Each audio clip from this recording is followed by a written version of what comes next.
Okay, so we're off, or rather, we're back again. The one missing from our presence today is Carl, who's tending to sick children at home, as he should, which is his parental obligation, of course.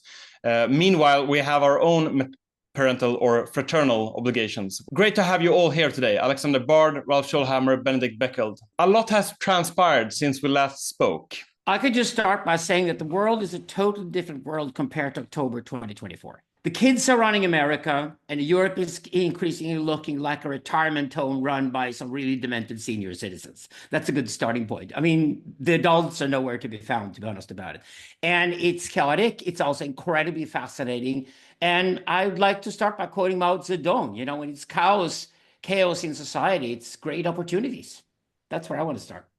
And Ralph, you're not in Germany or Central Europe or whatever Habsburg dog whistle you want to use, but in the US, no? It is true. We did this podcast. We did it from I was once in Brussels, once in Budapest, once in Vienna, and now I'm, so to speak, in the new imperial capital in Washington D.C. I agree with Alexander's general take, although I have to admit I'm a little bit worried. I see what's happening in the US, and I'm not the first commentator to say this. I believe it's this idea: move fast, break things, and then rebuild it from scratch, which is generally an approach I think that is needed. I think the same thing would be needed in Europe. But at the same time, sometimes I have to admit I'm a little bit worried in the way the United States do it, because there seems to me a little bit of a tendency that demanding more of your allies and demanding more of your friends, whether it's Europe or Canada or others, I think is generally a good thing. But there is also, for me, a sense that you tease your friends, but you don't threaten them. And it was fun a couple of weeks ago. It was fun a couple of months ago.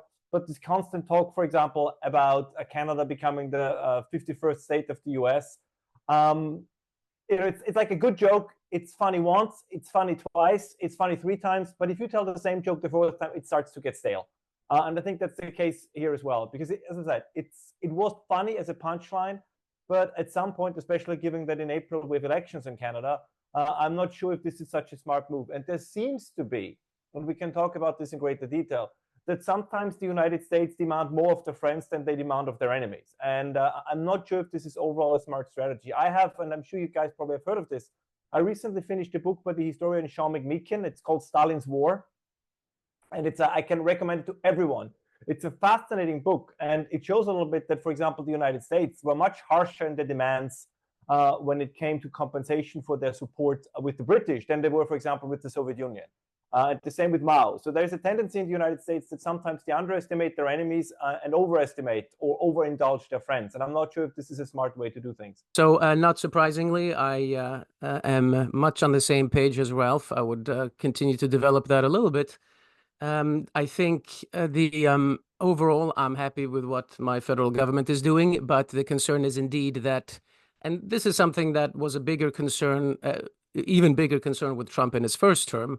He has become a little more disciplined now. He's more experienced than he was in the first term, but there's still this tendency of his to be distracted by stupid things that then detract from what he should really be focusing on. And something, excuse me, something like Canada being the 51st state is an example of that, certainly.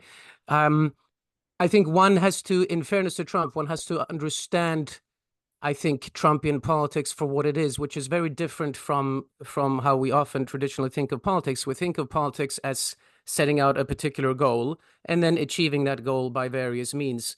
Trump kind of operates on a little bit of a different level in the sense that he throws out all of these things and kind of sees what sticks. And he pushes a little bit. He doesn't have clearly defined idealistic or moral goals like so many people do. Rather, he pushes and sees, okay, what can be achieved here, what can be achieved there, and sometimes then he gets a victory, sometimes not.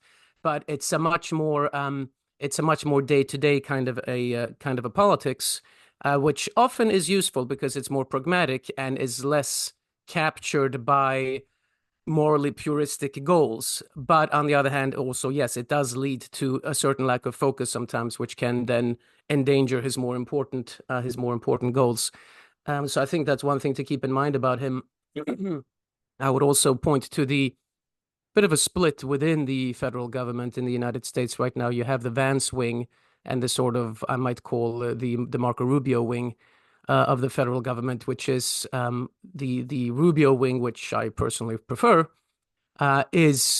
shares a lot of traditional goals that Trump has and is insistent on American power, but is not so isolationist. Vance, of course, is much more isolationist, more so than Trump himself. Although my worry is that Vance and people like him might have an undue influence on Trump and draw him ever more in an isolationist direction. And of course, isolationism has a strong pedigree in the United States. People forget that in the beginning of World War II, for example, there were lots of Americans who were saying, "Oh, let the Europeans destroy themselves. That has nothing to do with us." And we see that again now. But history shows, I think, more often than not, that isolationism often proves to be regrettable in the United States. Willy-nilly has to be involved, and it's better for the world if the United States is involved overall. So that's my one concern as well. I think Trump has been perhaps also unduly influenced by people like Tucker Carlson, for example, in thinking that there's an equivalence between Russia and Ukraine, maybe even slightly in favor of Russia, which is a mistake. And I'm certainly against this sort of moral posturing on the part of the Europeans and left-wing Americans in favor of Ukraine, that it's all just a moral battle, but they don't put their money where their mouth is. Of course, the Europeans don't. So I agree with Trump on that front that the Europeans should do more, but it gets to a point where the politics become so oppositional to the Europeans and to the American left that, unfortunately, that the government is drawn more and more into the Russian camp, and that's a mistake. So there's a lot there, but overall, there are many good things going on, but there is indeed we have to be careful, we have to be cautious, and also the whole tariff wars. Again, we're willing to be damaged in order to damage China, but when he's going after Canada nonstop, if the Americans turn sour on the economy and he's slipping a little bit in the polls there, that is then also going to endanger other parts of his political agenda that are more important. So I would just like to add right away there that, we were early April here, 2025, and Wall Street is just tanked. Trade war isn't working. And we all know from economic history it's not working. The irony here is when they bring in Javier Milei, who I think is stunning at the moment, when they bring in and take on his chainsaw, the whole chainsaw communication thing, and try to grab that. Well, that's not what the Americans are doing.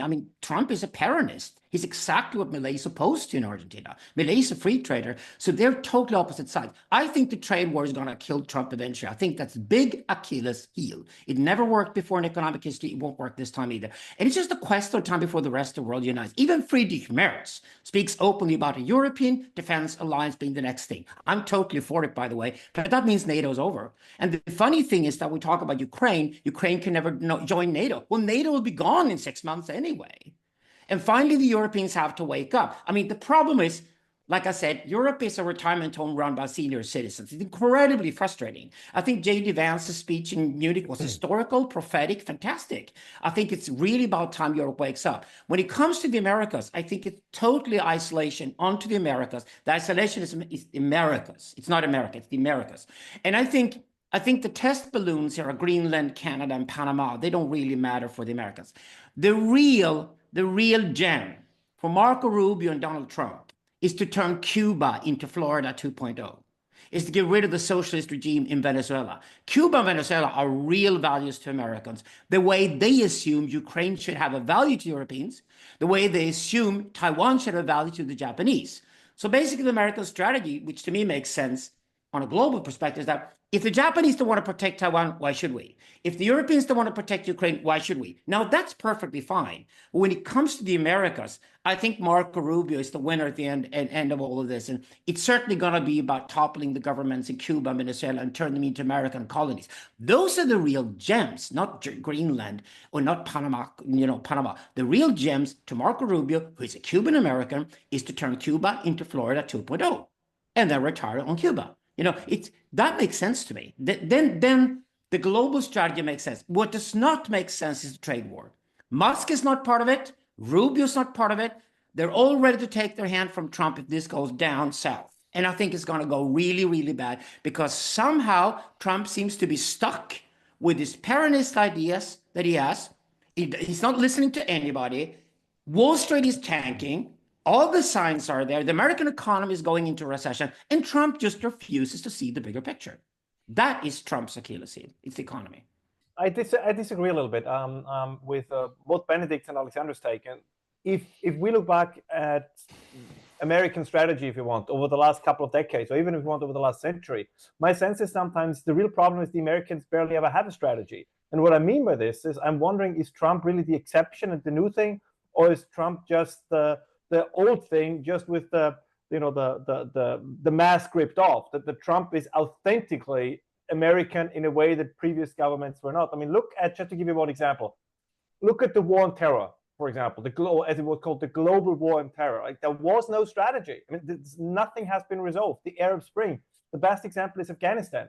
The West, and particularly the United States, were in Afghanistan for 20 years, and now the country looks precisely the same that it did before the Americans arrived. You could even say actually the Taliban are more powerful than they were in 2001. So this strategy, say whatever you want about European imperialists, but the Europeans at least tended or believed that they had a strategy, they had a plan. What is the American plan? What is the American strategy? And I think you can actually rewind this. You can say after World War I, there was no strategy. They founded the League of Nations, then they didn't join. As Benedict correctly pointed out, sometimes they're isolationists, then they're interventionists. Then you had World War II, right, where Roosevelt was the big backer of Stalin. So they supported the Russians or the Soviets to such an extent that, to be quite honest, unintentionally, but I think the Cold War would never have taken place the way it did if the United States would have been smarter in 1941 to 1945. There was no need to support the Soviets to such an extent that they became the second superpower. They did the same in the 70s with China. China is an American creation. China would not be as powerful as they are now if it wouldn't have been for the opening up to China under Nixon and then the continuation. So this American idea that if we all trade, if we all engage in economic exchange, we will all be the same. So we always mock the Fukuyama end of history idea, but pretty much every government acted as if it was true. So everybody said, oh, this was a ridiculous idea, but they never acted as if it was a ridiculous idea. So I like very much what Alexander said. I think that would be a brilliant strategy, a strategy worthwhile pursuing, but I'm not sure if they have a strategy. And they also do, and everybody who listens to our podcast knows that we have been supporters of Trump and of this new populist movement.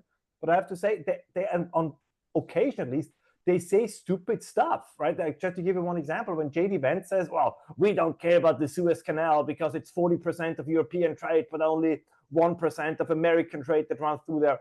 I mean, this is a completely absurd thing to say because the United States also trade with Europe. So if everything gets 40% more expensive in Europe, that also has an effect on trade between Europe and the United States. And he's a smart guy. So either he says this because, I don't know, he wants to appeal to some base or something, or he really believes it. But that is then quite problematic. And as you guys correctly pointed out, the economy is not doing so well at the moment. Some, even Trump himself, said there might be a recession. You could argue, that is what the Trump defenders say, that this is part of flushing the system, so to speak. You know, everything is clogged up. It's like barnacles on a boat. That the recession will be the high pressure cleaner that gets rid of all of it. But that is built on the idea, on the assumption that there is some deeper kind of strategy that they're pursuing. And as I said, if I look deeper into American history on a global scale, not domestically, but on a global scale, they have not been very good in making strategy, I'm sorry to say. But I think Rubio has a strategy. I don't think Trump does. I don't think Vance does. I think Trump and Vance are just jumping to whatever opportunities they have. And I think J.D. Vance seriously thinks Putin is an Orthodox Christian. That's how deluded he is about Putin. Very deluded. Yeah, Vance is totally deluded about Putin, no doubt about it. I mean, Vance and Trump are jumping to opportunities in a very American way, I would say, too. They're just media. They're just media all the time. But Rubio does have a strategy. Rubio has clearly read every damn word Kissinger ever wrote. He's just trying to turn himself into an American Latino future president who's read Kissinger. He's got a strategy, and his strategy is to get Cuba and Venezuela.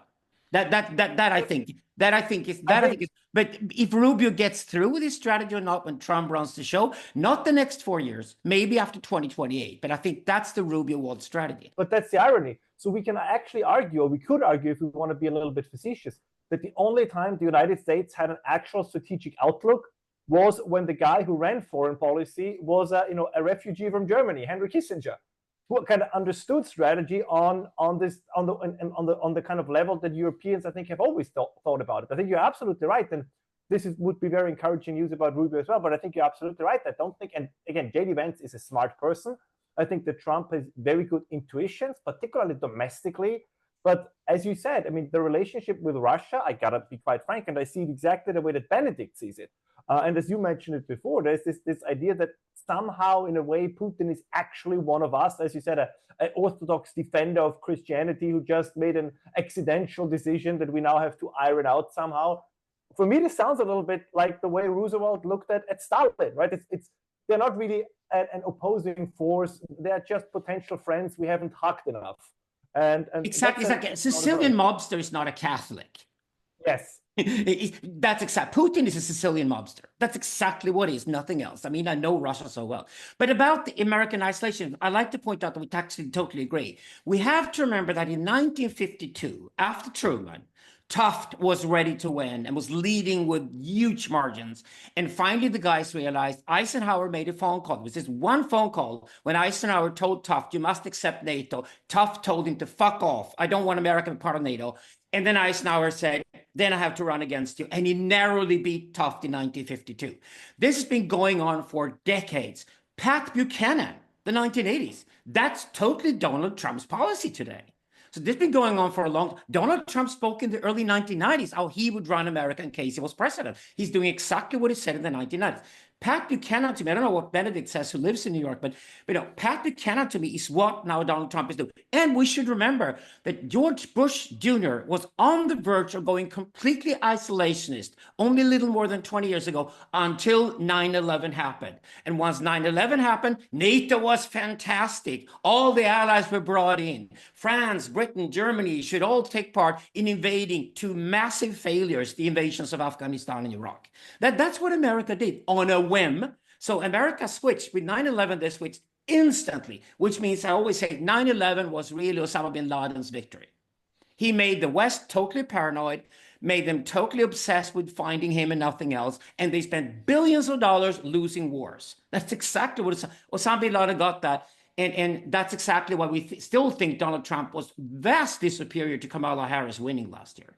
I think we all agree on that. But we have to point out Trump's weaknesses. He's not liberal in the good sense, like a classic liberal. He's not at all. He is a Peronist, and that's going to kill him eventually. I think that's a major problem for anybody who's a fan of the Trump presidency. He means it. He's going to go for the trade war. He means the tariffs. Well, that's not going to go well because all the other guys in the world are going to start calling each other and start having free trade deals between Brazil and China to start with, then with Canada and China, then with Europe and China, whatever. Because if America's just, say fuck you to everybody, that means all the other guys are going to unite. You're going to create vacuums everywhere. I'll give you a perfect example of that. So throw something into the ring that only we dare to say right now. I think right now, Germany and Poland are talking with each other about finally making the organized border permanent forever. So Poland and Germany can be two sister countries. So they can then become nuclear powers. They're never going to accept the European Defense Alliance with France having the only nukes. No way. I think Merz and Tusk are going to sit down with Macron or Le Pen and say, let's have at least 3 countries in the European Union nuclear powers because the Americans have left. If the Americans walk out, nuclear proliferation is going to explode in the Middle East. It's going to explode in Europe. It's going to explode because everybody realizes if the Americans aren't here to protect us and can't be trusted, then why the hell would we trust American nukes? NATO is done. I don't think Trump, as long as Trump's in the White House, NATO is done to me. So okay. I think Poland and Germany uniting, for me in Sweden, we're only working with the defense industry here now. That's all I'm doing. We're now getting the troops in. Sweden's become a member of NATO, knowing NATO is going to be gone in 6 months' time. And all we're looking at right here is the Hanseatic League and the return of the Hanseatic League. The only major city in the world Sweden can turn to for defense is Berlin. It's no longer Paris, London, Washington. It's Berlin. It's going to be part of a Germanic, Polish, Nordic, Baltic Union. And then the Nordic and Baltic countries will accept not to have nukes if Germany and Poland decide to protect us with their nukes. Then we can defend the Finnish and the Baltic borders against the Russians over the next generation. That's a very realistic scenario. It's widely discussed in Sweden already. Thank you, Alexander. We're going to get back to the European pivot, but Benedict, first, your comment. Yeah, that's where I would still distinguish, just parenthetically, a little bit between Trump and his predecessors. Now he is, I think, maybe becoming somewhat more ideological because of the influence I mentioned earlier of Vance and that whole wing. But the thing is, he tended not to have an overarching strategy, in my view anyway, unlike somebody like George Bush after post 9/11. And that's where I was a little more optimistic about Trump, simply because he was more practical in that sense. He's perhaps now moving a little bit away from that. But the hope with Trump is always that if he sees that something isn't working, he's not so married to a particular overarching geopolitical strategy or to a particular moralistic philosophy to keep pushing in that direction, even when it's not working. He cares more about good headlines and about success and about wins than a number of his predecessors. So that's where my optimism about Trump still. I'm optimistic about Trump in many other, more domestically. Now we're, of course, talking more geopolitically. Domestically, I'm very optimistic about Trump. But geopolitically, I'm still a little bit optimistic about Trump for this reason. But it, of course, remains to be seen how ideological he eventually becomes, which is already he's already moving in that direction. But that's still in stark difference, I think, to someone like George Bush or Barack Obama. To a certain extent, the issue that we're discussing is very much grounded in history, which makes a lot of sense. If you are European and if you live in Sweden and Central Europe, you cannot throw a stone without hitting another country, so to speak. It's no matter where you are, with a few exceptions. If you travel, let's say, 2.5 or 3 hours into any direction, you'll end up in another country. So Europeans, because of their geography and history, have always had a certain sense for foreign policy because it was a permanent presence. But of course, if you live in, I don't know, Idaho or in Iowa, right, you can drive in your car for hours and you're never going to reach another country. So that isolationism, I think in many ways, and I think this is completely understandable. This is not a cheap shot at the Americans. It makes a lot of sense because for them, the effects that they would feel if they would be truly isolationist, or the things that Benedict and Alexander mentioned, it just would take significantly longer. But it is a little absurd, and I think you guys pointed to this, that the reason why the United States are powerful in this trade war, I mean, whether it will be to their benefit, I agree with Alexander's estimate that it's not going to be, but why they are so powerful is because the United States are still a massive import country, which is good, right? It means many consumer goods for the Americans. Again, that's a great thing. But these things still have to reach the United States. So I find it odd also when I talk to friends of mine in the more rural areas of America, and they say, what do we need the rest of the world? And well, go to Walmart and look at everything you buy. All of it is made in China. So we don't need the rest of the world. If you go to a pharmacy and you look at the aspirin, so you got a headache, it's made in China, pharmaceutical products. So there is always a little bit this divide, and this is also, I think, true what JD meant. So you can call it the cognitive dissonance about the degree to which America is maybe not depending on from a survivalist mode, but let's say from a domestic politics mode. If all of a sudden the shelves at Walmart would be empty, if aspirin would not cost, I don't know, 20 cents a pop, but $2, I think everything would look quite differently. And all of a sudden Americans would realize that maybe this whole isolationist thing is not working as well as it is supposed. I mean, you saw it also, quick last point.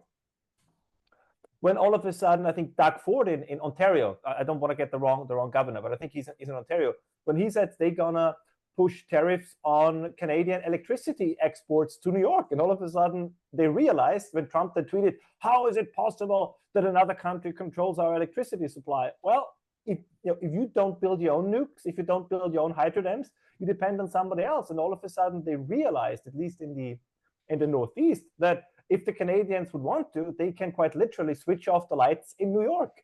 And this is, as you guys said before, this is sometimes the rhetoric and reality. This is true in all politics, of course.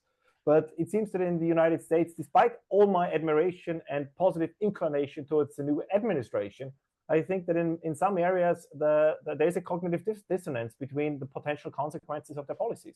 There's something I call the panic in the Pentagon right now. You'd find it very interesting. The Russians and the Ukrainians are the experimental workshops of the world at the moment when it comes to drones. And drones are going to kill all ideas we had about weapons in the past, because drones means you're going to create masses of intelligent weapons cheaply. Here's the shock to the Pentagon. They take the Ukrainian and Russian drones, say, how the fuck they built this? And all the components are Chinese. And it's going to take decades for America to be able to create those components. And by the time that happens, those drones are dated. So the whole explosion of drones happening is because China gladly exports components to Ukraine and Russia, who then experiment to make the next generation of drones. Meaning, for example, in Europe, I would love to have Ukraine, probably slightly cut around Ukraine, a member of the European Defense Alliance, because Ukraine will be the workshop of Europe so we can make drones to beat the shit out of American drones. Because America is going to be a third world country when it comes to drone production. Now that's panic in the Pentagon. All those huge budgets, all those big fighter jets, all those huge weapons, tanks, all those expensive weapons, it costs 4 times more to employ an American military officer than to employ a Latvian military officer in an army, and the Latvian is equally good. That's the problem for America. Salaries are up there, everything is expensive, and they don't even make the fucking components to make the next generation of weapons.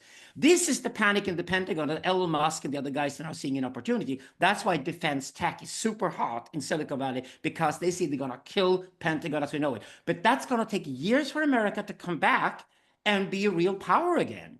So the irony in all of this is that we're all so damn dependent on China and on Chinese goods. And the Americans, like you said, they don't even realize that all the cheap shit they buy at Walmart is all Chinese. They don't get that. But the real problem now on the power level, when you talk to people, close to the White House in Washington, D.C., is that they realize, but my God, we're totally dependent on the Chinese for everything, including the Pentagon. That's the irony. Okay, all of this is rich. I want us to get to Europe at some point, but first some key points with regards to the US developments. I wonder what is the benchmark that we're looking at here, because as I think it was Ralph who said that we were all quite enthusiastic about the populist revolt and MAGA in a way riding on that. At the same time, we're seeing the fallout of this, and I think you mentioned also that by the fourth time you hear a joke, it's no longer funny. And perhaps this is also telling because a child doesn't have any sense of diminishing returns when it comes to jokes that you keep telling them. So the kids are in charge.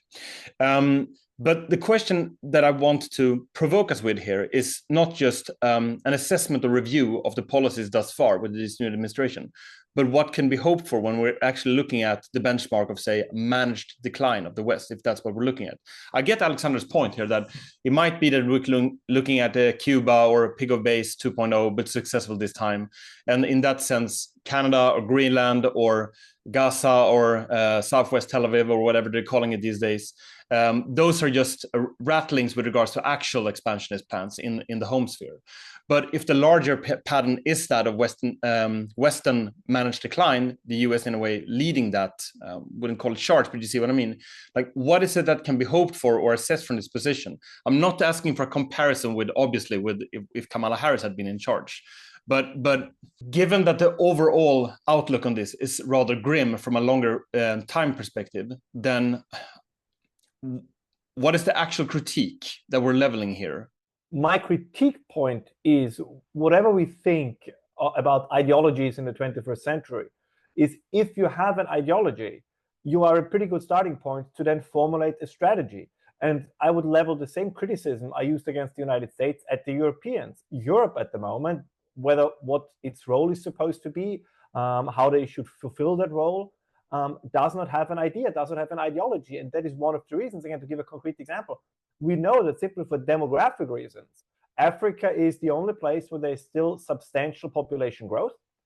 We know that many of these countries, Niger, for example, they will not have the resources to manage their growing population. So these people will start to move. And where will they move? They will move most likely to the closest place where they think that they can make a living, and that is Europe. But if you look at Europe, even the French until recently, like you would have thought that they have an Africa strategy. But if we're honest, they don't have an Africa strategy either. So there's a real issue brewing across the Mediterranean, and the Europeans do not have a strategy. There is no strategy. You guys mentioned this already. There is no strategy regarding Ukraine. I mean, when I heard recently, there's always my go-to joke, and I'm now telling it the fourth time, so it's also going to be the last time that I'm telling it. But when the Prime Minister of Luxembourg is tweeting that Luxembourg stands with Ukraine, what does that even mean? I mean, what is Luxembourg exactly going to do, right? Will they send the Luxembourgian paratroopers into the Donbass? Like it's all cosplay. It's tidbits and sound bites supposed to replace an actual strategy, and that is just not going to work. I have to say, and I say this with all carefulness, but whatever you think about whether it was the Bolsheviks or even partially the Islamists or you name it, or even the Mao's China, I don't like any of these ideologies, but they tended to have a strategy. So they had call it a unified approach to the world. It was pretty clear what they wanted to accomplish, no matter how outlandish it was, world revolution and you name it. But they always knew whom to support abroad. They always knew where and when and how to intervene. Did it all work out? No, but at least there was a strategy.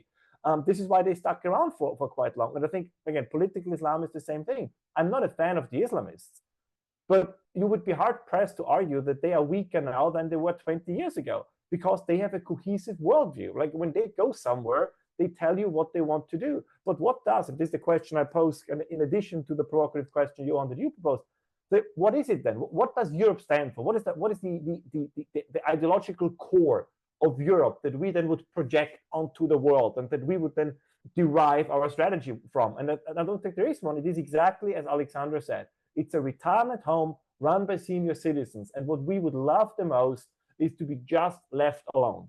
But the problem is, to paraphrase Trotsky, you might not be interested in the world, but the world is interested in you. So that is not a strategic option that so many Europeans or European leaders want to pursue. We have no leadership in Europe. There are no leaders. I mean, we talked about Friedrich Merz. He won the election. He at least broke the debt break. And I've invested in Rheinmetall. I did it 6 months ago. It really paid off. I know the German defense industry is finally going to work. But this is like the European wake up that I've been waiting for decades. And it's finally happening. This is still just round one out of at least 10 rounds. Everything Raul says is true. Nobody wants to talk about it. But to defend liberal democracy, at least we need a leader who can, describe what liberal democracy is. We have no European leader. We have a bunch of kids like Macron, and we have a bunch of senior citizens. I don't even remember what the Portuguese guy's name is. He slaughters like a demented person every time he goes on TV. We don't even have an Netanyahu. We don't have an Erdogan even. We certainly don't have an Imamoglu. They're alive right now in Turkey. We don't have any leader, and nobody wants to talk about it. I just dropped one of those bombs in here. It's not just that Africans are going to migrate to Europe in huge numbers, and we'll have to, and that's going to be part of the whole thing, and we don't even know how to handle it. It's not just that. It's just drop that one word, Belarus. So say we could have peace in Ukraine. I doubt it's going to happen in the next 12 months. Really, really doubt that. I think right now it's just a standstill. War goes on. Putin sees no interest whatsoever in achieving any peace. Rather, pissing Trump off is exactly what he's going to do. You have to remember that Putin is the asshole who sat with Tucker Carlson in the Kremlin while he was killing Navalny, the very same hour. I mean, how obvious can this get? It's just sadism. It's pure sadism. Putin does this with the Americans all the time, and he gets the last laugh. He said there's no interest in the peace in Ukraine, not as long as he still wins territory, and he can just throw the soldiers in there like Stalin did, which he does. So Belarus, I work with the Belarusian opposition. Even the people who work directly with the Lukashenko family hates their guts.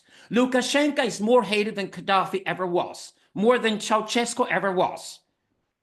Everybody in Belarus wants to see Lukashenko thrown into one of those bunkers or whatever, scared to shit while he's being killed, by somebody. That's what they all want to see. They hate his guts.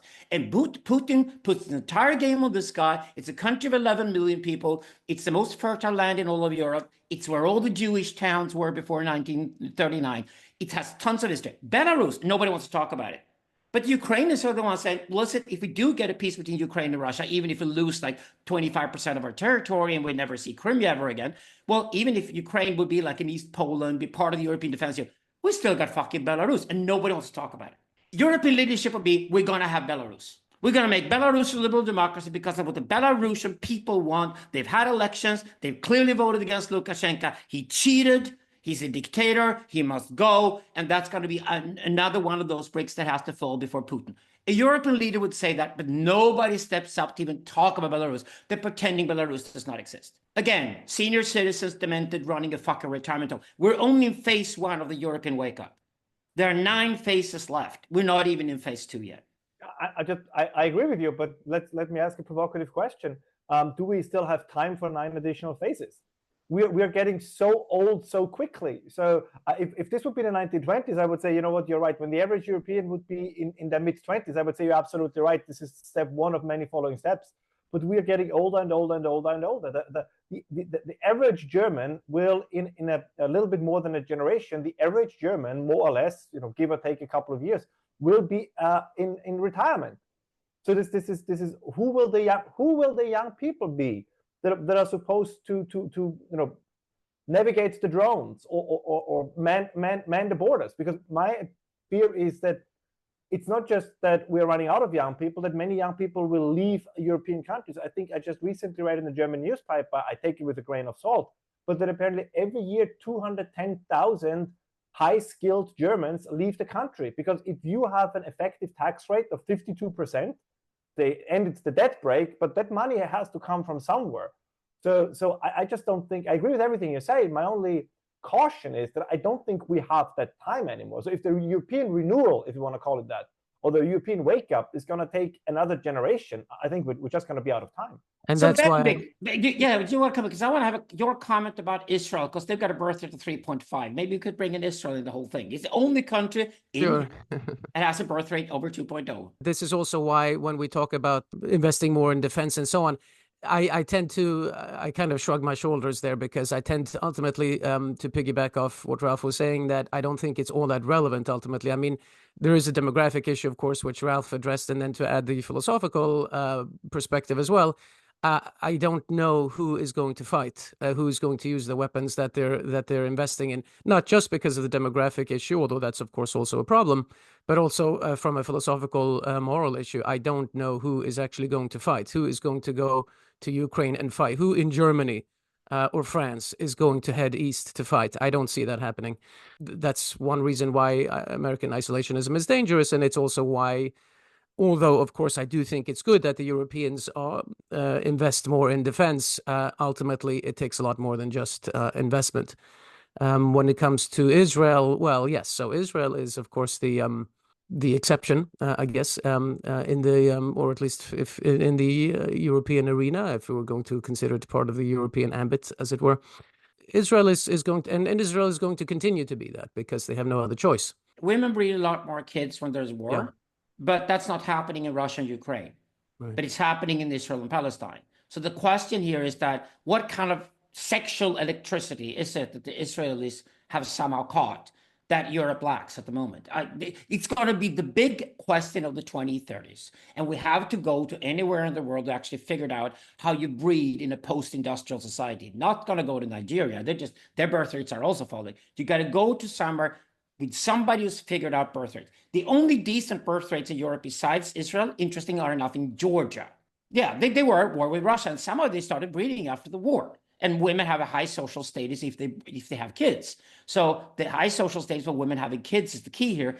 And somehow in Israel, they figured that one out. Families are a lot stronger. Divorce rates are lower. They figured that out. And we haven't figured out in Western Europe, and birth rates are falling everywhere. It's called decadence historically. That's what it is. Decadence. Yeah, it's fine. I was just talking the other day with somebody about the sexual electricity in Israel, actually, that you mentioned. So, I mean, they, when you're going to die, you know you're going to die, so you enjoy life now, so to speak. But that does, there's just such a, just real life is much more palpable in Israel for both good and bad.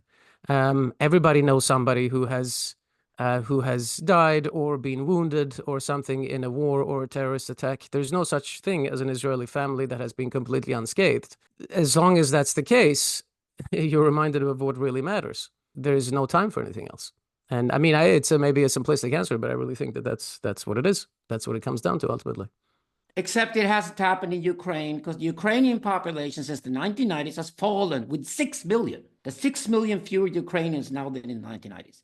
They don't need as much land as they had. They could accept 80% or 75% of the territory and keep it, and they'd be okay. But the irony here is that Ukraine is just has the fastest falling demographics ever. I mean, at least not until 2000, until a couple of years ago. The existential fear just hasn't been as dramatic in Ukraine as in Israel. I mean, that has been a part of Israel since the country's very founding, and that has never stopped since then. There was a moment after the 6-Day War where one kind of noticed that decadence coming in, where everybody started talking about shopping on the Champs-Élysées in Paris, and it was, because there was that hubris that set in because of that overwhelming victory. But that ended pretty quickly thanks to the Yom Kippur War, and people kind of were pulled back to reality again. So I think apart from that little brief lull there in Israeli history, that has always been very present in people's minds. So I think more so than any other Western place. I think before we get further into the European situation, because I think the really interesting question is sort of, given all these changes, what does that mean for a new sense for sovereignty or self-assertiveness, be that in the larger culture or if it's, as Rolf pointed to, in a coherent ideology. I think one of my takeaways, partly from like the US actual policies of the Trump administration, but also having discussed this at some of the conferences where you would have these discussions on national conservatism in general or liberal nationalism, such as ARC that took place in February in London. What I find striking is that I've come to think more of this coalition that is MAGA as a sort of political program based on the realization. I don't think you use the term Trojan horse, but almost that figure of speech that the US collaborates with Russia, even though it would drag out the Cold War, or it collaborates with China and thereby gives away some of its IPs willingly or indirectly. Is that this idea of how liberalism would not just expand the markets, but also make other people liberal Democrats, and that did not turn out to be the case. So you had a sort of like MAGA is this realization of the West losing industrial capacity from the West to the rest, so a horizontal spreading out, as it were. But then it's trying to turn the second trend of the West, which seems to be this concentration of industrial innovation capacity within Western countries to, say, a few tech moguls, tech companies, to use that trend to reassert power, almost taking back industrial capacity by giving more leeway to, say, Elon Musk or Peter Thiel, or most of these strong and competent business leaders. That's why they would become a favored class within these kind of societies. I think this is also one of the points that you mentioned, Alexander, that one of the crises in Pentagon is not just that they lost industrial capacity, but that if you're going to assert this, it's going to be less of a national or federal strategy for that matter, but more of supporting and hoping for the allegiance of these monarchical figures. So it's a reconfiguration also of what the US would be. MAGA, if we're going to resort to some kind of heartland nationalists of the Vance type, they're essentially the one tribe that can't do anything. I mean, this gray tribe of tech leaders could easily choose between that or a more liberal-minded one. I mean, sure, the DNC wants to stay on to the reins of power, and their managerial and credential groups are harder to get rid of. So in that sense, it's an incumbent problem. But this gray tribe of tech leaders have more options, so to speak. That to me seems to be something that Europe, even if it wanted to, simply does not have. We do not have these kind of leaders. So any kind of resurgence, coming back to the point of the sovereignty in Europe, is not going to have an Elon Musk, because I simply don't see the human capital being there. And if it exists, it's going to be soaked up into the US simply being attracted, be part of these 210,000 Germans, high-skilled Germans migrating every year. Musk is not an American. Musk is a globalist. And Musk is not MAGA at all. I thought you were going to say South African. No, he's South African, but he's a globalist. He has already moved from California to Austin. He could easily move from Austin to Canada. They're all ready to move. We're bunkers in New Zealand, for God's sake. These are globalists. Everyone in Silicon Valley is a globalist. There's already a major conflict between MAGA and the tech oligarchs. They're not agreed at all. And the tech oligarchs do not take America for granted. They can move anywhere they like in the world and be welcome anywhere they go because they bring jobs, they bring tech, they bring the smartness. And, you know, Silicon Valley is full of Indians and Chinese guys. It's just that's where the creativity is at. It's global already. It can move to anywhere. We're also now talking about creating with Germany and the Nordic countries at least a decent alternative to California. And the story here is very simple. Airbus beat the shit out of Boeing. We can do it again. European tech could work. I mean, that's one of the things that could take us from phase 1 to phase 2, on to phase 10 eventually for the European awakening. But certainly, German and French engineering is still world-class. So is Japanese engineering. The tech companies can move. They're all registered in Ireland for tax reasons anyway, and they can move everything they like to anywhere they like. If they don't get what they want in America, they move within America to start with. They already moved from California, Texas. If they don't get what they want in Texas, they move somewhere else. So the global companies are globalist, whatever they say. They're just not too vocal about it.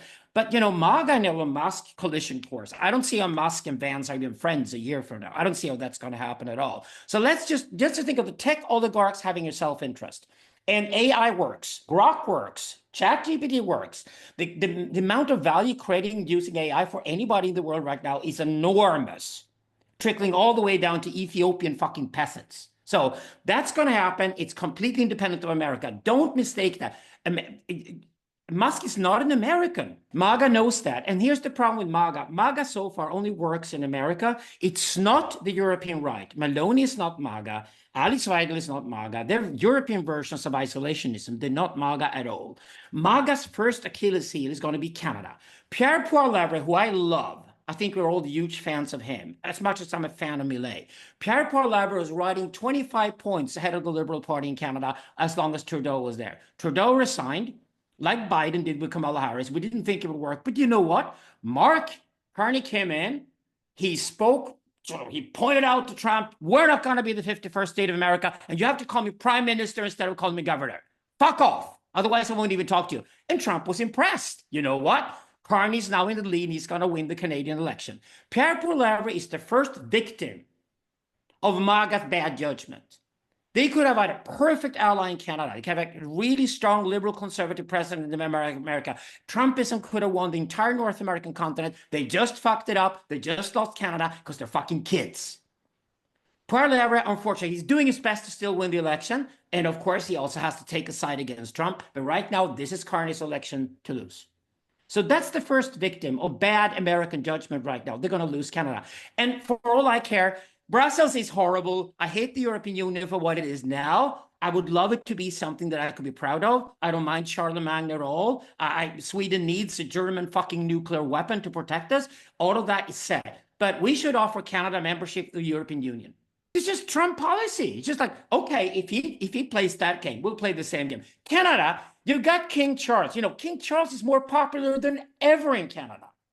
He hasn't done anything in the last 3 months. Yeah, he got a fucking cancer. You know, King Charles is loved in Canada right now. This is how policy works. It's just that Trump is now the perfect enemy for anybody who wants to be Canadian, and Carney plays that card really, really well. A European comeback cannot be ruled out. My only issue, as I said before, is that we shouldn't be too sanguine about the time frame, because these things move so quickly. I mean, I always say, and I know that you guys have written about this as well, and I don't intend to always bring it back to the issue of migration. But many of the problems we have nowadays in Europe, if you would have told anyone about these issues 30 years ago, they would have said, you're crazy. And I just don't see these things becoming less of a problem. I see them becoming more of a problem. And it's not just about the issues in the realm of culture and social cohesion, but it also misdirects money away from where you would need it to create the kind of European Silicon Valley, equivalent, because you have to spend it all on maintaining social peace. I mean, I give you one quick example of this, and I think this is true in many European cities. Every time there's a conversation about cutting money for migrants, social welfare benefits and everything, the answer you get from politics behind closed doors is that they say we have to continue paying those handouts, because otherwise we could be in the early stages of a civil war. So more or less, not in any way of organized way, but by the sheer presence and the sheer number, right? Many European cities in the urban areas are blackmailed into spending more and more and more money on the welfare state, because that's one of the few ways how they can keep the social peace. But that money is, it's going to be lacking somewhere else. And this is my my worry, that we very often pretend as if it is still the 1950s or 1960s, and we still have these largely homogeneous societies with very strong social cohesion. We no longer have those societies. One of the reasons why the Germans could rebuild after 1945 is because Germany, for everything that happened, was still fundamentally German. That's no longer the case. If we would do 1945 with the current population structure of Germany, there would be no economic miracle, because you would not have all these underlying social ties and social bonds that the Germans did have. And I think the same is true in France. The same is true in potentially in Sweden. I mean, look at a city, you know this better than I do, Alexander, but look at a city like Malmö. I mean, I'm sorry, Malmö is not going to become, not that anybody intends it to be, but that's not going to be the next San Francisco. Simply for the fact, if you have gang wars and hand grenade attacks and things that nobody would have believed even possible in Sweden 20 years ago, then as much as I want to be optimistic about the prospect of a European Renaissance, unless these issues are addressed, I just don't see how it is going to happen. I'm not optimistic, Ralph. I'm just saying this is the only chance. That I agree with. So the question here, then, the good question I want to bring up with all of you is that if Donald Tusk is the liberal who's turned completely conservative, almost gone extreme right in policy, and therefore he's more popular than ever in Poland. He's played a very, very smart game. And Poland is investing. Poland is the strongest economy in Europe. It's been growing continuously for the past 25 years. The Poles are now returning home from the UK, where they were bartenders starting companies in Warsaw. And they know that if Putin puts its finger on the button, Warsaw is the first place in the world he's going to blow up with the atomic bomb. Everybody in Poland knows that. That means Poland has invested like 5% of GDP into the army, meaning they cannot invest that in the welfare state any longer, and they're aware of it. They have a poll tax system. They've done all the reforms. You know, I've been big on Central Europe. I'm not big on Western Europe. That's where the crisis is. That's where the migrants are. That's where the problems are. Yes, it's Germany, France, even Scandinavia. But I'm big on Central Europe. So far, they're doing everything right. And that's where it's at. Now, if you see Tusk doing that, and Merz obviously won the election with a tiny margin. He did a bad election. The Social Democrats did worse. I mean, Merz obviously has called the Social Democrats and said, okay, I'm excluding Alice Weidel for now, but she'll win the election in 4 years' time if we don't shape up and deliver something that can impress the voters of Germany. So Merz's idea is very simple. Get rid of the debt brake. The Social Democrats agreed to it instantly, even the Greens, right? They gave in something to the Greens as well. Debt brake gone. Now they can sit down and create a social democratic, a Christian democratic government of Germany. Do you think there's any chance? Because I'm more optimistic about Merz than you've been, Ralph. You've been terribly pessimistic about it. You think it's Angela Merkel all over again or whatever. And I hate Angela Merkel's guts, don't we all? But you know, she's pathetic. But you know, take Friedrich Merz here. Could it be that Merz now see Tusk as some kind of a winner, maybe to go from phase 1 to phase 2 out of the 10 necessary phases? And therefore, a Merz-Tusk deal about nuclear weapons in Germany and Poland and major military investments, kickstarting the German and Polish military industries, making them military export countries, you know, things like that. Could it be that Germany and Poland could then also compete for, say, Indian programmers and coders and that kind of workforce that they would need to get back in shape? Could even possibly be the case that Germany could have a wake up in that sense, simply because they have to spend on the military. Therefore, they have to cut welfare state spending. They're forced to. I would not say that anything of this is within the realm of the impossible, but I'm just not sure if German voters will go along with this. I mean, just take one example, a non-German example, and you guys know this as well as I do. When Emmanuel Macron tried to raise a little bit the retirement age from 62 to 64, the streets were on fire. And if you now tell, again, the Germans might be a little bit more understanding, but the same with the French, did you say, okay, we're not going to just increase the retirement age, we're also going to cut social spending because we have to invest more in the military. And by the way, because now military companies like Rheinmetall have to compete with producers for the civil sector, for resources, for energy, for steel and all these other things. So inflation is also going to go up. This could be, you all know this. Remember, the French Revolution partially broke out because the French invested so much money in the American Revolution. And I could frankly see a similar, somewhat different, of course, scenario unfold in Europe, where we now invest so much in the quote unquote Ukrainian revolution, if you want, that all of a sudden our own government starts blowing up. Now, I say this not with glee. I say not that I'm hoping for this. But I think the argument that many in Europe are making, also in Brussels, that the struggle of the Ukrainians, and again, for the Ukrainians, it's about Ukraine, I get this. But I just don't think that the French or the Germans really see this as an existential struggle. And we are no longer in the 19th century. In the 19th century, you could tell somebody in Britain that the war in Crimea, that the Crimean War is of essential importance for the British people. And it probably was, by the way, I'm not even disagreeing with this assessment. But the idea to tell the European people, or the Western Europeans, I think Poland, you're correct, and the Baltic states see it differently. But for Western Europeans, the idea that this is an existential struggle is not going to fly. And the reason, by the way, is because they have heard this story before. Just a reminder, it was Rudolf Scharping, the former, in the early 2000s, German Minister of Defense, who said the German liberty is defended at the Hindu Kush in Afghanistan. And people now say, so what's going on now? So we see now that the Taliban are back, but the state of German liberalism or German freedoms is more threatened by the government in Berlin and Green Party members who sue everybody who even makes a mild joke about them, than it is threatened by the Taliban. So I think people just no longer buy it.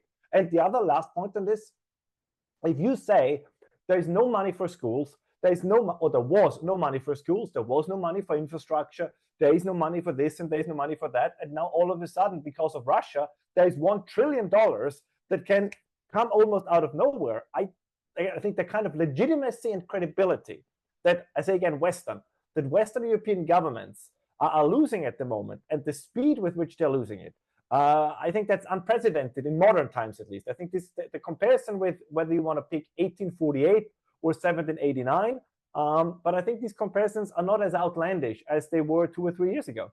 And I would add to that also that, I'm also on the more pessimistic side there. The conservative resurgence that we see also to some extent in Europe, in Germany and France as elsewhere, at least that those parties are doing better.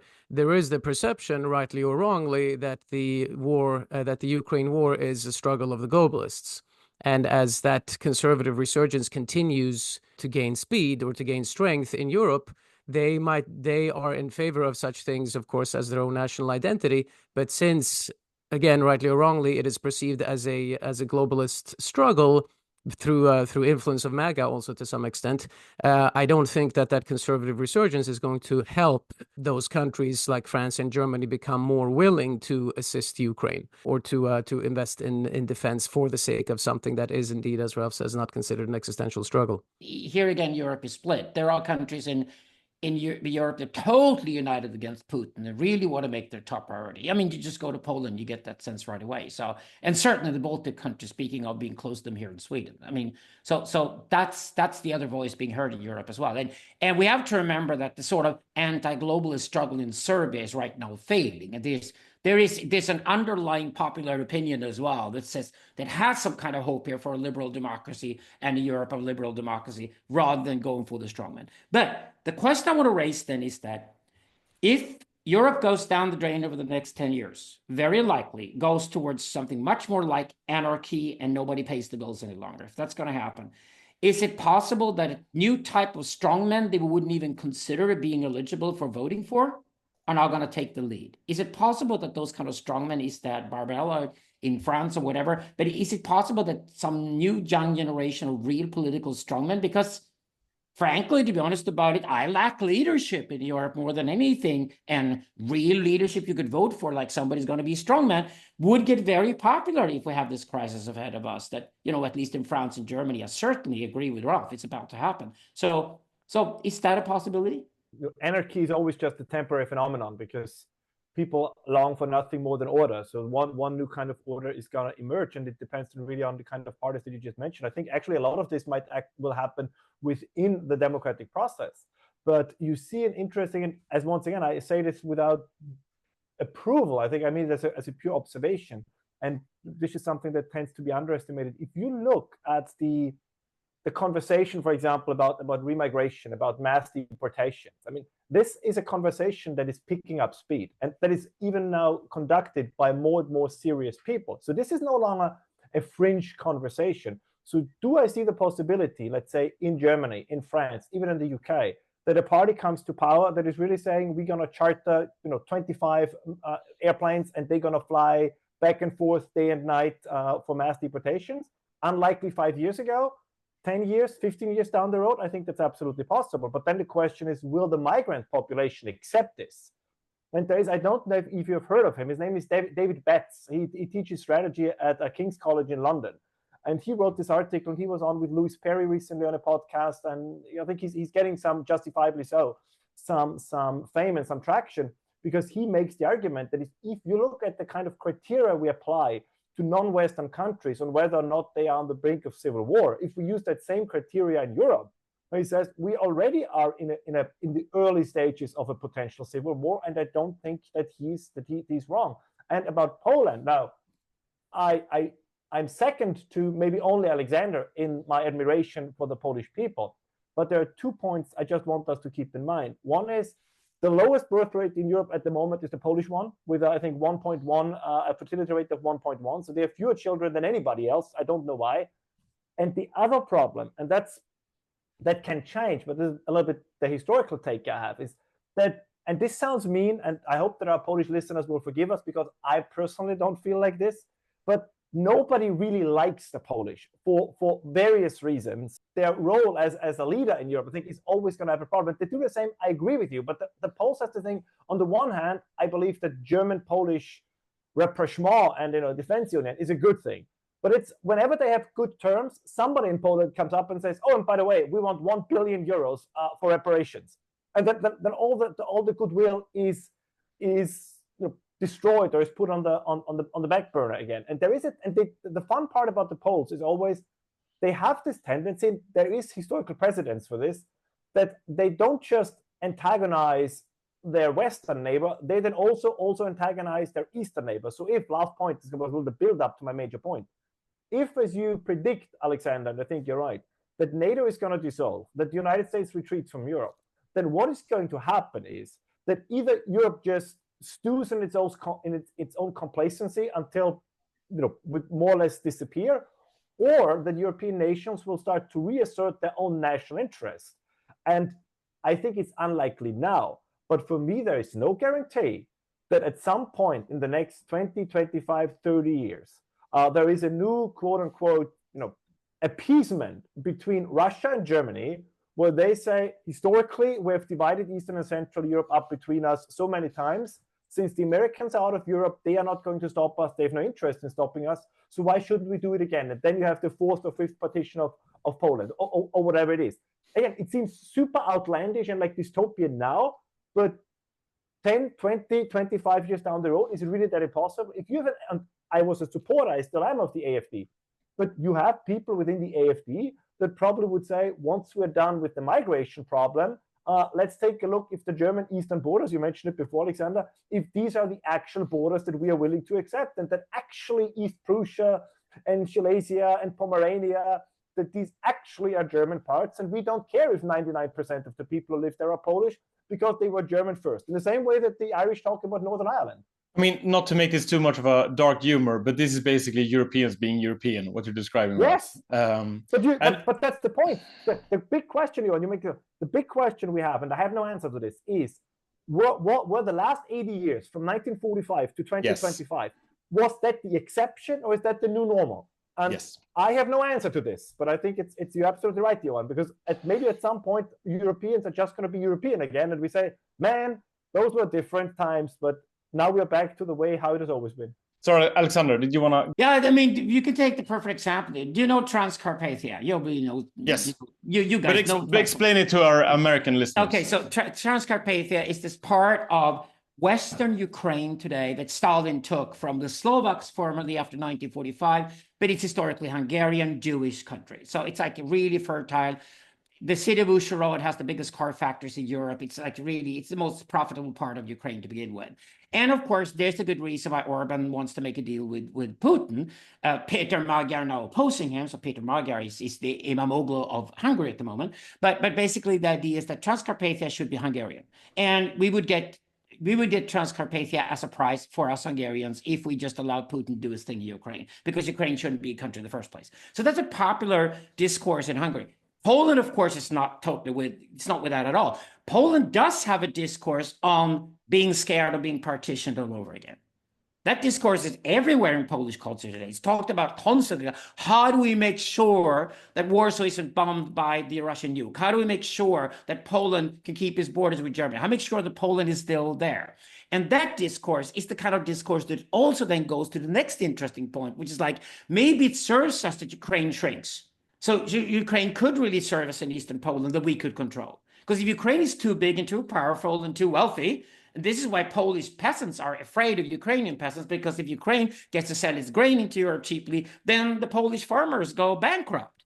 And that's exactly what you've had in Poland over the last 12 months. You had demonstrations against Ukrainian grain imports. So if Ukraine is going to be sort of a Polish province protecting Poland's very existence, then it would serve that Belarus becomes European and gets away from Putin, becomes independent from Putin and all that, and it has a democratic election and wins with kind of government which is similar to Poland. So that Belarus and rump Ukraine and Poland could be this protected enclave that the Germans and the Russians can never split in between them again. That discourse is already happening in Poland. And I find it interesting. It's part of what Ralph just said. It's a realistic Europe going back to the 19th century, looking at its own self-interest, which means you in Europe today have to look at cultural spheres. So, for example, here in Scandinavia, it's about Sweden, Norway, Denmark, Finland, Iceland, and the Faroe Islands. And maybe we have to drop Greenland or whatever, but at least we get to keep that. And then we can sit down with the Balts and say, well, we did actually help you guys to get rid of the Tsar and get rid of the Russians. And now you're independent. You could be part of our Nordic, Baltic, and create some kind of Hanseatic League. And if that's going to work, it has to defend itself against not only Putin, but something even worse, whatever replaces Putin, which is likely to be even worse. That's now discourse in Scandinavia. At least it's happening. And a lot of young kids, some of the guys in my monastery are joining the Swedish military to become officers. So at least here they're willing to fight for it. So that's already happening. Maybe we're ahead of the rest of Europe and the rest of Europe doesn't see it. You know, we've done the reforms with our pension ages and things here the French never did. My point is that there are discourses already happening in Europe, and they're now looking not at the European Union anymore, they're looking at cultural spheres. Like Poland, Belarus, and a rump Ukraine, which serves actually Polish interest more than the Ukraine, you know, the big Cossack country of Ukraine, where like 30% of the country was country that Stalin took from Central Europeans. This is even the discourse in Romania. That's why they got this new guy walked through the door and won the election, because he was just saying that maybe we should have switched over, negotiated Putin, and get Bessarabia back. So this is already happening.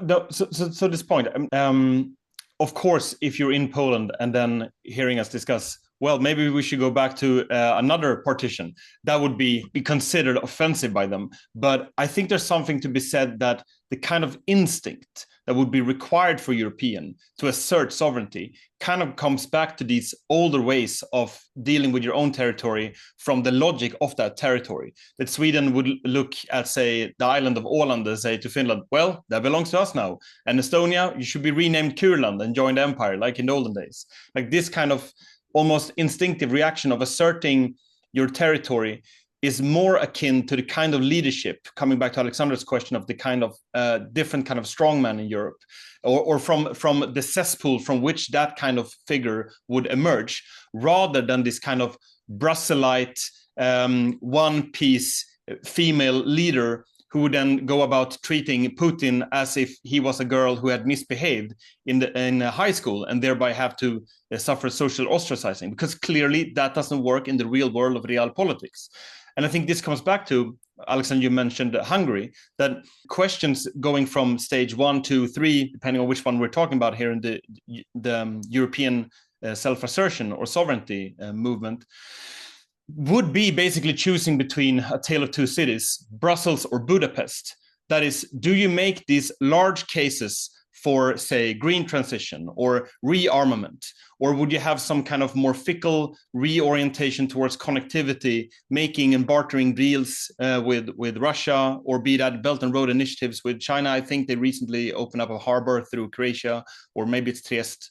But you get my point? Like, you break down this sort of federalist notion, and from that emerges something that is more, it seems more bickering at a smaller level, but it develops the kind of muscles, a kind of muscular liberalism 2.0 that have been lacking in Europe since the Second World War. Because what I see right now, sorry, coming to close here, but what I see right now from the kind of evocations for European EU-led rearmament is, it's not muscular liberalism. I mean, it's chauvinistic liberalism, but it seems more like a neoliberalism with flags this time. Well, I think the green transition is dead. Granted. Absolutely dead. You can't win a single election anymore in Europe. The Greens are now shrunk to like maximum 5% of snobbish bourgeois voters in any country. Over.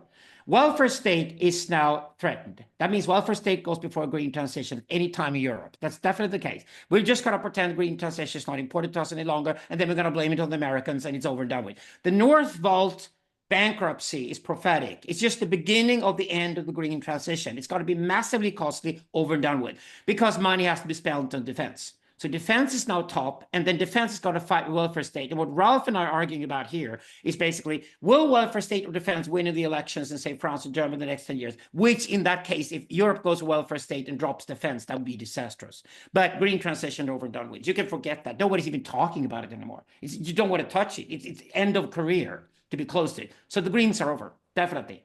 And they were never big in Central Europe anyway. Nobody cared. It was just a posh German Scandinavian post. There was nothing more there. So it's all about energy prices now.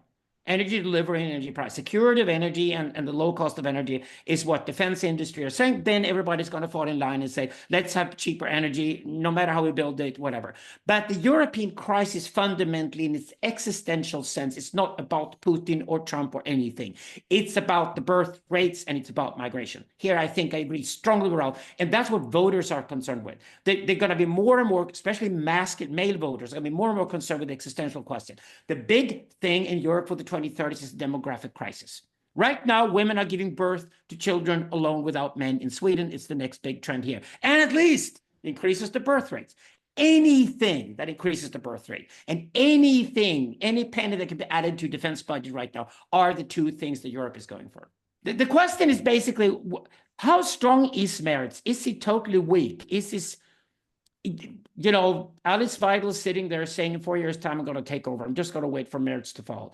Whereas Merz is probably threatening to talk to Alice Weidel in case the Social Democrats aren't falling in line with him. But all this done is just open up the debt brake. That's what Germany's done so far. They're spending money. They're spending loan money, borrowed money right now, right? Well, it's a self-imposed weakness, because if you 2 weeks before the election speak very butch about all the things that you're going to do, and then you negotiate with the Social Democrats, and they pretty much have you over a barrel, and none of the things that you promised that were most salient to the voters are being executed. And then it's not that you are weak, you make yourself weak. And I think this is what you see in Germany, something we have alluded to. But the gap between the people and the quote unquote, let's say, status quo or old elites, and little people don't remember about Friedrich Merz.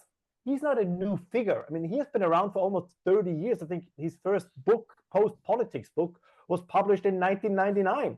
So this man has semi-retired from politics 3 years before. So this is not like the new young thing or something. This is an old politician that I believe just has a sense of entitlement because he was screwed over by Miss Merkel. So he feels a little bit that he was entitled to become the chancellor almost 20 years ago. Now is his chance to become the chancellor, but he has no program or no vision to fundamentally transform Germany or the way in which politics are done in Germany. But that is what the people want. The same, by the way, in the United States. And by fundamentally, I mean, this is the fun part. By fundamentally, I mean more or less they want to go back to the 1980s. In maybe not the music, maybe the music as well, but they want to have a sense that things are working. This is for me always the big. I have the same conversations with my friends in Britain. The people are not longing for some kind of system-changing revolution. They want functioning schools where the local language is spoken. They want clean streets. They want low crime. They want trains to be on time. They want trains to arrive on time. They want a job where maybe on one income you can support a family, where you can go on vacation once a year. They want the healthcare system where when you need a hip replacement, you don't have to wait for 4 months or 4 years. This is what most people want. So this kind of great ideological revolution, as I said before, that's something we have in Gaza, where the average age is 17 years old. The average European is in his 40s. I'm in my 40s. I don't want a great revolution. I just want things. I want the elevator to work. I want the escalator to work. And I want an easy dentist appointment for which I don't have to wait 2 months. These are far-right talking points, Ralph. Yes. Yeah, no. Working elevators. Shocker. This is back to Benedict and Israel as an exception here. Is it even possible to be the strongman politician who promises and delivers on the trains arriving on time? Is it impossible to be that without first approaching demographics and solving that problem? Is that even possible? Would anybody believe that somebody's going to win and be popular in Poland because the trains run on time if the demographic birth rate stays at 1.1? Isn't the demographics so big and so existential. I mean, at the end of the day, if you're going to throw the migrants out of Europe, well, the country's just going to be emptied and full of old people, and nobody's going to work in the retirement homes because the Somali wives who wiped her ass off is gone. Can even anybody credibly address any of these issues and have these far out to talk about and be credible with them without also addressing demographics first? That's my question. I think that these things are connected, because the perception currently is, to what extent it ever was real, is that the social contract is broken by one side. So if the governments that are being formed are as their end of the social contract, if they don't do what they're supposed to do, then of course the other hand is also not fulfill their obligations. Because the fun part, or maybe not so fun part, is that it's not an either or, it's an and as well. Because what I mean by this is, if my country wants me to kill and die in war, then I go back to, as Johan said, to my far right talking points. But I'm much more likely to do this for a country that works and is thereby worth defending than for a country that I feel doesn't work anyways. This is I think those are parts of the same equation. They're not necessarily separate. If my country, if I feel this is a country where things are working, where things are going well, where people can live to the best of their talents and their skills, now this is something I might be willing to defend with a weapon in hand. But if I feel like that my country is anyways circling down the drain, and nothing from the drains to the healthcare system to the education system is not working anyways, then why would I defend a failing system? This is the 1917, 1918 phenomenon in Germany and Russia, right? Once you feel that the regime in charge is failing, your willingness to fight for it and die for it in a war is plummeting. And this is what the Tsars and the Kaiser, what they all found out. I agree, but here's my point.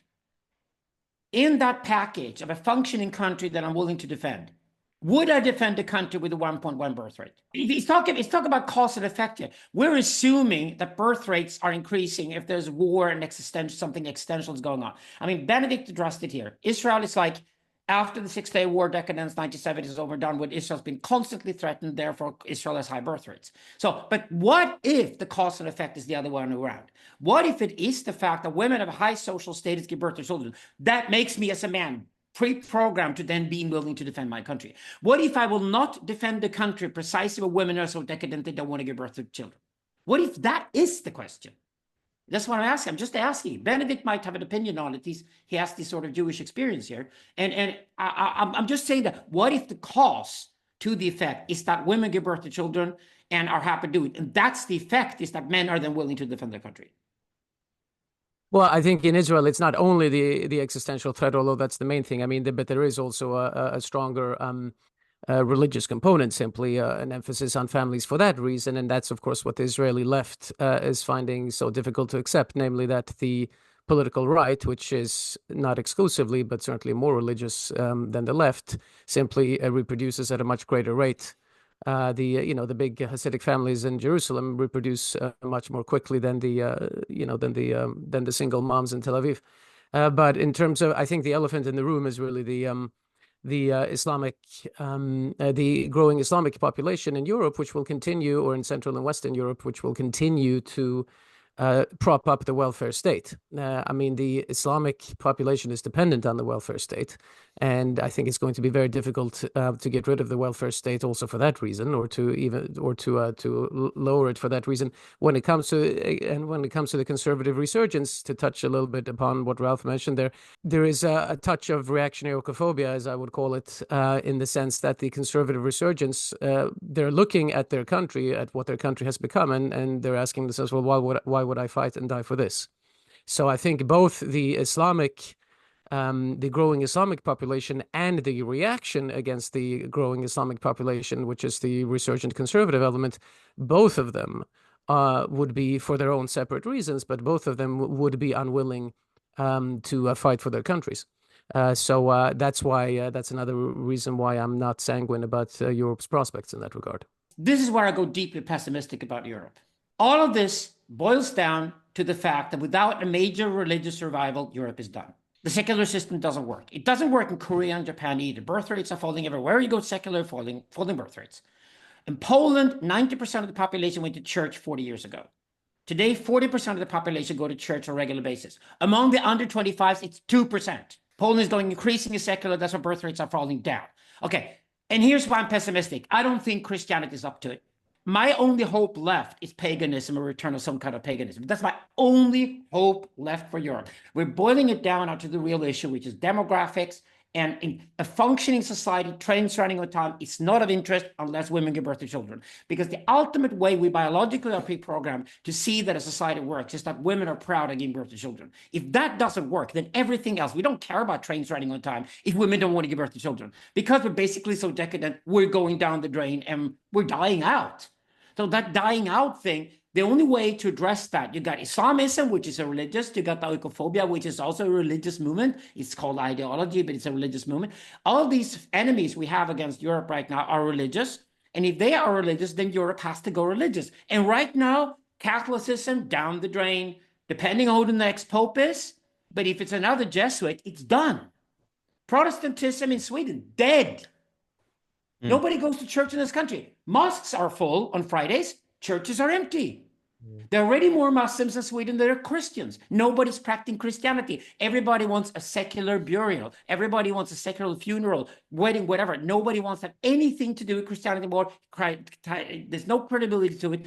But at the end of the day, the demographic crisis 2030s will require a religious survival, and Christianity is not up to it. Yep. It will not work. So the problem for me, and here I'm pessimistic, unless we see a pagan revival, unless there's a pagan revival, I know a lot of guys out there talking about a Substack and all that, it's all happening, return to paganism. It's a British and American discourse. It will certainly catch on in Germany and Sweden. And anybody who's a German or a Swede, proud to be German or Swedish and wants to have a wife and have kids is going to go pagan. Right? But the pagans are a small minority even 5 years from now. But that's the only hope I've got left. Here's where I'm pessimistic.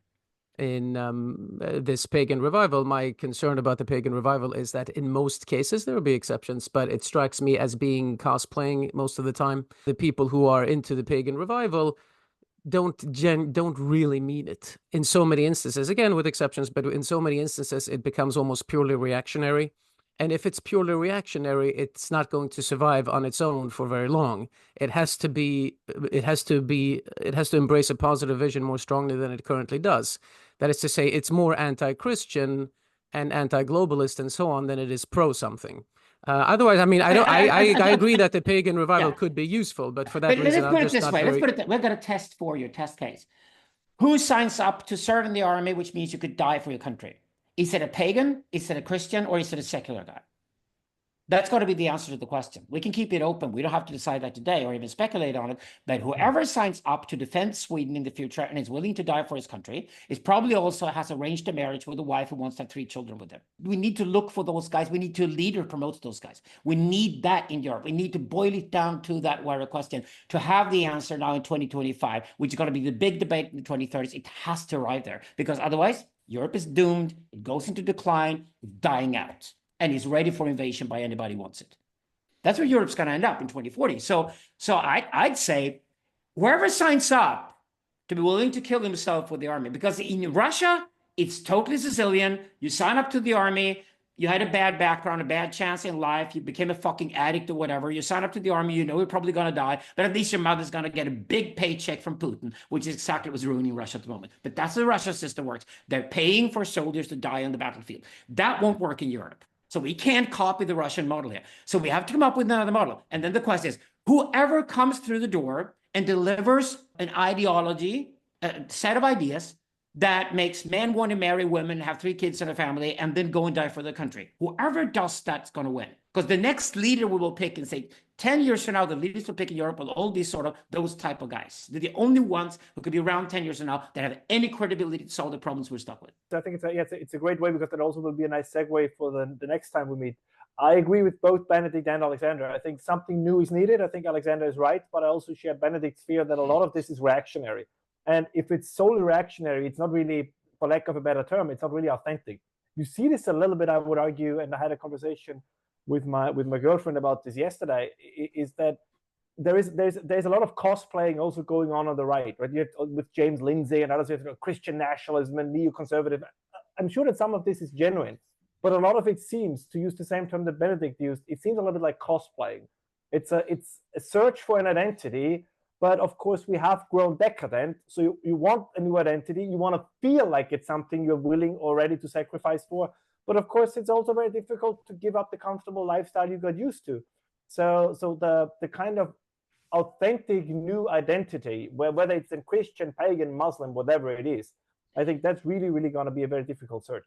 I agree that it's hard to specify at this point what the authenticity is, but I think it's also, Alexander is right in the sense that if you've lived in a time that has been thoroughly nihilistic about what kind of political involvement you can have, basically just being confined to centrist status quo, or whatever change you're going to promote is going to be extremist or just mad, then some kind of LARPing or cosplaying is basically the kind of ironic route open to you. Now, going for paganism, one of the reasons why I think Alexander is right is that it sort of speaks to what the Muslim minority, and I mentioned them in particular because they're more settlement oriented and entrist in their role within European society than many of the other groups that migrated. So the Muslim minorities have in a way shown through social technology that religion allows them to do these things, to resist change and also gain resources in society.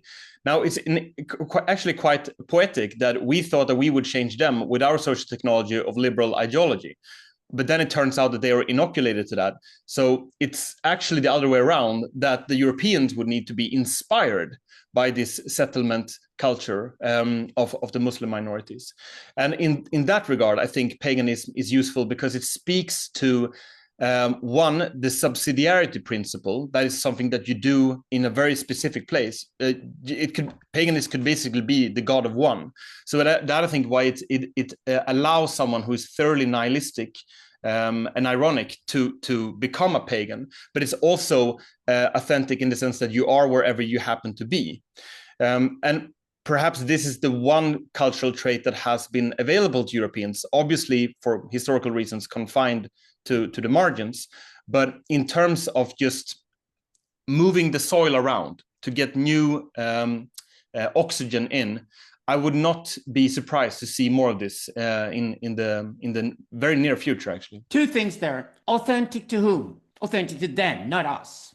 We're not the judges. So it's all about if they're authentic to themselves, if it's authentic to them, and then the test case as I proposed. Cosplay, if I sacrifice my life, that's not fucking cosplay. That's real. So that's authentic to that person. And I think it's going to happen. The other thing is that I'm Hegelian. There's no return to anything that was in the past. That's why the proper term which you use is reformed paganism. You know that I'm a Zoroastrian myself. I've gambled on this for the last 40 years. I work with the men's movement in Scandinavia. I can tell you what, I had a bunch of guys last night here in Sweden. They're all totally committed to dying for their country. And they mean it. And they're all about breeding and having families and kids. And they're like 8 out of 10 men should marry and have families and kids. The 9th is the gay guy. The 10th is the monk. Makes sense, right? The archetypology is there. They're talking about this already, but they're a small minority. It's happening online. Yeah, it's not Curtis Jarvin. He's a fucking lazy, upper-class fucking asshole from New York. He's not going to kill. He's not going to die for anything. This is about guys willing to die for something like the country and the culture that they come from. And I think it's ultimately not about the train running on time. That's not good enough. It's about women wanting to give birth to children. If that's a wife giving birth to children, then you want to die for her, you want to protect and provide for her. That's just biological pre-programming. And that's what needs to happen in Europe, unless otherwise Europe is done. So I call it reformed paganism, so we don't mistake it for neo-paganism or online paganism. I call it reformed paganism. It is when Christianity has failed, because Christianity, the other day, we know the Crusades were just mimicking jihad. You know, it was Vikings who were unemployed, basically. That's what it was. I'm going to go to Sicily with a couple of guys in June and study, because in Sicily you had the coalition of the Vikings and the Arabs without anything in between. No Christians were in between. So that's going to be interesting to see what that does with their mentality. But I think the pointer is that if Christianity has failed us and will fail, because Christianity always lost ground to Islam. It always did. It was only because the Spaniards got the Inca gold that they could sort of liberate Spain and Portugal from Islam. But other than that, we've lost to Islam every fucking struggle we had with Islam over the past 800 years. We really have. And we will again, unless something new happens. Christianity isn't good enough to fight Islam. So then you have to go deeper into historical roots and find something. And the thing is that nationalism was never built on Christianity. Nationalism was built on paganism. It has pagan roots. No, Christianity is global, universal, Church of Rome, whatever, you know, it crosses borders. It's all the globalist shit comes from Catholicism and Christianity. No, it's exactly paganism nationalism has a root of paganism. That's why I think it's the natural place to go. But I don't believe in it. I think it's cosplaying, like Benedict said, until I see them have skin in the game. Until that, it's not happening. Yeah, finally somebody who agrees with me about Curtis Yarvin, so thank you, Alexander. But in any case, I basically agree with what you're saying. I would divide it, now when you mention Hegel, I would say it depends a little bit about what kind of time frame we're talking about. So, I mean, I'm always in favor of religious revival because, as we're kind of getting at here, so much of this comes down to religion. When I am in favor of Christian, when I say people should go to church and so on, I'm having a fairly short time frame in mind. Because the decline of Christianity, just like the decline of anything, is never a straight line. We can still see a resurgence, and we have seen that even in modern times under certain circumstances. And I think that's a useful thing. If we're taking a much broader, if instead of talking about years and decades, we're talking about centuries, then I would agree. Such a resurgence is not possible. So there I agree. So there if we are taking a longer view, then yes, I would also say that we do need something new, or at least something that reaches back to the pre-Christian, even if it comes in a new version. Yeah, I can tell you that in Europe, the last bastion of your hated oikophobia are the Christian churches. I mean, that's true, although that's probably a little more even truer of the Protestants than of the Catholics. But yeah, that's that's also because they've become, I think we're maybe simplifying a little bit if we're saying that that Christianity has, I wouldn't say that Christianity has always lost to Islam, or that it hasn't been a useful tool for nationalistic purposes. I think it has. I mean, when we look back at Christianity, I think there's maybe a risk that we look at it a little bit too much through the modern lens of what Christianity has become. So I wouldn't count out Christianity that quickly, at least not historically. But yeah, in the long run, certainly paganism could be useful. Yes. We'll see what my team will do, because our thesis is very simple. Is that the Crusades only lasted for a few decades and were basically unemployed Vikings who mimicked Muslims. And nothing to do with Christianity. Okay, but so now we're coming down to definitions. I mean, okay, so what do you mean by Christianity? I mean, there are many things that have been done, if you will, in the name of Christianity that were quite unchristian. But okay, historically, that is then a part of Christianity. The defense of the realm, and it was considered to be a part of the defense of the realm because, of course, Jerusalem wasn't always Muslim. If you look at it from that point of view, then the Crusades are Christian because they're still basing it on defensive war as developed by Christian philosophers from that point of view. So I would maybe I would say I wouldn't say so much that Christianity. What I'm getting at is that I wouldn't take quite such an essentialist view of Christianity. It's just that J.D. Vance is probably shocked discovering that nobody cares about Christianity in Europe. Period. Yeah, well, J.D. Vance is the big thing. He's the Christian nationalist, right? In Europe, that idea is just totally no.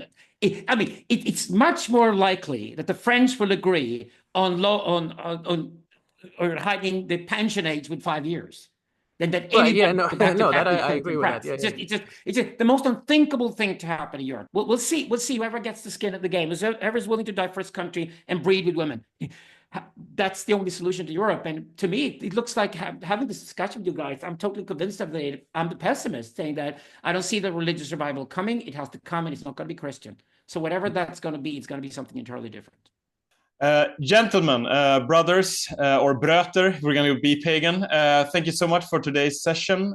We may have been disappointed or happy about the recent months' events, but one thing is clear. History is back, and the West still needs to be saved. Big love to you all. Thank Wonderful you. conversation. See you guys soon. Yes.